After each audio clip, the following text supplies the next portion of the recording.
அஸ்ஸலாமு அலைக்கும் everyone, welcome back to Alima's mini விளாக்ஸோட வீக்கெண்ட் விளாக் தான் பார்க்க போகிறீங்க. ஸோ இந்த வீக்கெண்ட் எனக்கு எப்படி போச்சுன்னா, ரொம்ப ரிலாக்ஸ்டாக ரெஸ்ட் எடுத்து நல்லாவே போச்சு. ஸோ அதை தான் உங்ககிட்ட ஷேர் பண்ணியிருக்கேன். வீடியோவை ஃபுல்லாக பாருங்கள். என் பையன் வந்து அவங்க பாட்டி வீட்டுக்கு கிளம்பியாச்சு. ஸோ நான் வந்து லன்ச் வந்து ரெடி பண்ணிகிட்ருக்கேன். ஃப்ரைடேன்றனால லன்ச் ஒரு ஸ்பெஷலான லன்ச் தான். மட்டன் பிரியாணி, 65, அப்புறம் ரைத்தா, அப்புறம் பார்த்திங்கன்னா ஒரு ஸ்வீட்டை செஞ்சுருந்தேன். ஒரு சைடு வந்து பேக்கிங் வந்து நான் பண்ணணும். ஸோ அதனால் சீக்கிரமாக ஃப்ரைடே லன்ச்சும் கடகடன்னு முடிச்சுட்டு ப்ரேயரெல்லாம் முடிச்சுட்டு என் ஹஸ்பண்டும் பள்ளியிலேருந்து வந்ததுக்கப்புறம் நாங்கள் வந்து ரிலாக்ஸ்டாக உட்காந்து அந்த ஃப்ரைடே லன்ச்சு சாப்பிடும்போது ஒரு ஃபீல் கிடைக்கும் பாருங்கள். அப்படி இருக்கும். மட்டன் பிரியாணி, அதுவும் எந்த இதுவாக இருந்தாலுமே சரி, ஃப்ரைடே ஸ்பெஷலாக இருக்கும் லன்ச் கண்டிப்பாக. அந்த ப்ரேயர்லாம் முடிச்சுட்டு சாப்பிடும்போது ரொம்ப வந்து ரிலாக்ஸ்டாக சாட்டிஸ்ஃபைடாக அப்படியே லன்ச்சுமே அப்படியே சூப்பராக இருக்கும். ரவா கேசரி தான் நான் வந்து டெசர்ட்காக பண்ணியிருந்தேன். ஸோ இது வந்து நான் குக்கர் ஆர்டர் பண்ணியிருந்தேன். ஒரு குக்கரை நல்லா தீச்சிட்டேன். அதனால் நான் 2-in-1 குக்கராக சொல்லி அதை ஆர்டர் பண்ணிவிட்டு நல்லா தூங்கி ரெஸ்ட் எடுத்துகிட்டு சாட்டர்டே சிம்பிளாக லன்ச்சை முடிச்சுட்டு ஈவினிங் பார்த்திங்கன்னா அம்மா வீட்டுக்கு கிளம்பி வந்தாச்சு.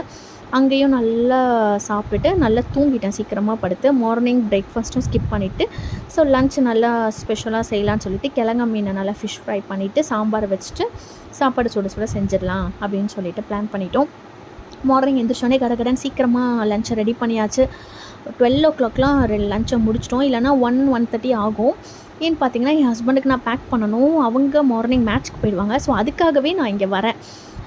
மேட்ச் இல்லை அப்படின்னா நான் இருப்பேன். பட் மோஸ்ட்லி அவங்களுக்கு மேட்ச் இல்லாமலாம் இருக்காது. மேட்ச் கண்டிப்பாக இருக்கும். ஸோ அதனால தான் நான் இங்கே வந்துட்டு லன்ச் வந்து வெளியில் வந்து அலோவ் பண்ணலை. சரி, ஓகே, வீட்டிலேருந்தே கொடுத்துடலாம். இங்கேருந்து வாக்கபிள் டிஸ்டன்ஸ் தான். 3rd ஃப்ளோரில் இருக்கிறனால என் ஹஸ்பண்டுக்கு வந்து வாங்குறது கஷ்டமாக இருக்கனால நான் ரேப்பிடோ போட்டு விட்ருவேன். ஸோ அவங்க வந்து ஈஸியாக போயிட்டுருக்கு. இந்த ரேப்பிடோ போட்டர் இந்த மாதிரி ஆப்ஸ் இருக்கிறது கொஞ்சம் யூஸ்ஃபுல்லாக இருக்குது. லன்ச் இந்த மாதிரி வந்து நம்ம வீட்டிலையே செஞ்சு கொடுத்துடலாம். நம்ம வெளியில் ரெஸ்ட்டும் எடுத்துக்கிட்ட மாதிரி ஆகிடுதா. ஸோ கிழங்கா ஃபிஷ் ஃப்ரை பண்ணிவிட்டு ஒரு சைடு அம்மா பீட்ரூட் பொரியல் வந்து பண்ணியிருந்தாங்க. நான் வந்து சாம்பாரும் ஃபிஷ் ஃப்ரையும் என்னோடய பாட்டை நான் பிரிச்சுக்கிட்டேன். ஸோ இப்போ பேக்கிங் தான். சுட வந்து ஒரு 1.5 பாக்ஸ் அளவுக்கு என் ஹஸ்பண்டுக்கு பேக் பண்ணிடுவேன். அவங்க மோஸ்ட்லி இதை ஃபுல்லாக சாப்பிட மாட்டாங்க. காலி லைட்டாக மிச்சம் வச்சுருவாங்க. இருந்தாலும் சண்டே சொல்ல முடியாதுல்ல, மேட்ச்சுக்கெலாம் போயிட்டு வந்தாலே செம்மையாக பசி எடுக்கும். ஸோ அதனால் லன்ச்செல்லாம் பேக் பண்ணிவிட்டு இன்னொரு சைடு பார்த்திங்கன்னா கேசரி அம்மா செஞ்சுருந்தாங்க. அதை லைட்டாக ஹீட் பண்ணி எடுத்துக்கிட்டேன். அதையும் ஒரு பாக்ஸில் பேக் பண்ணிவிட்டா கொஞ்சம் லன்ச்சை வந்து ஃபுல்லாக சாப்பிட்ட மாதிரி ஒரு ஃபீல் இருக்கும்.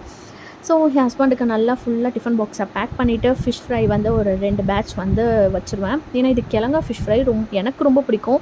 எல்லாருக்குமே ஃபிஷ் ஃப்ரைனாலே பிடிக்க தான் செய்யும். ஸோ லைட்டாக சாம்பார்னாலே கொஞ்சம் வந்து இழுக்க தான் செய்யும். ஸோ நல்லாவே ஃபிஷ் ஃப்ரை பண்ணி வச்சுட்டு பேக் பண்ணி கொடுத்துட்டு நாங்களும் சாப்பிட்டு நல்லா தூங்கி ரெஸ்ட் எடுத்தாச்சு. ஸோ இந்த விளாக் பிடிச்சிருந்தா லைக் பண்ணுங்கள், ஷேர் பண்ணுங்கள், மறக்காமல் சேனலுக்கு சப்ஸ்கிரைப் பண்ணுங்கள்.